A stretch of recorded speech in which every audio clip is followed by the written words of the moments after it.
জেনে নিন কারা রক্ত দিতে পারবেন না। যে কোনো পূর্ণবয়স্ক, শারীরিক ও মানসিকভাবে সুস্থ সবল ব্যক্তি রক্তদান করতে পারবেন।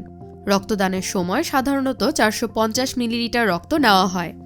3 মাসের মধ্যে এই পরিমাণ রক্তের উপাদান আবার পূরণ হয়ে যায়।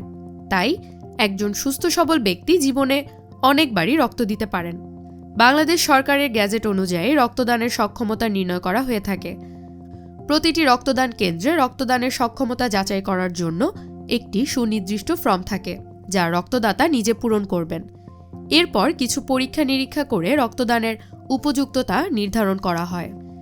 যারা রক্তদান করতে পারবেন না: বয়স 18 বছরের নিচে বা 60 বছরের বেশি, ওজন 50 কেজির কম হলে, শারীরিকভাবে সুস্থ না হলে রক্ত দিতে পারবেন না।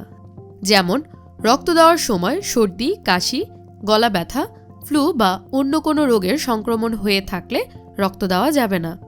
দাঁতের কোনো চিকিৎসা চললে তার 24 ঘন্টার মধ্যে রক্ত দেওয়া যাবে না।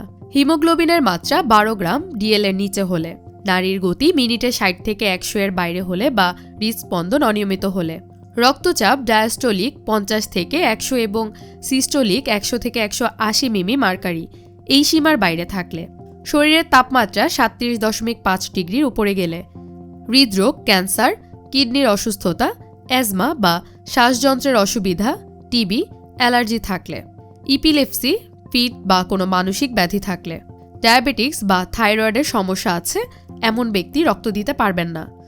ম্যালেরিয়া এন্ডেমিক জোনে, পার্বত্য চট্টগ্রাম ভ্রমণ করলে 3 মাসের মধ্যে রক্তদান থেকে বিরত থাকবেন। কোনো টিকা গ্রহণের 1 মাসের মধ্যে রক্ত দেওয়া যাবে না। রেবিস বা হ্যাপাটাইটিস বি এর টিকা গ্রহণের 6 মাসের মধ্যে।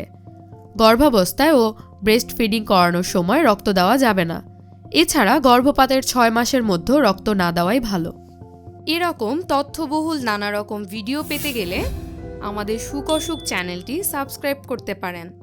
আপনাদের পাশে থাকার সুযোগ করে দিন। ধন্যবাদ।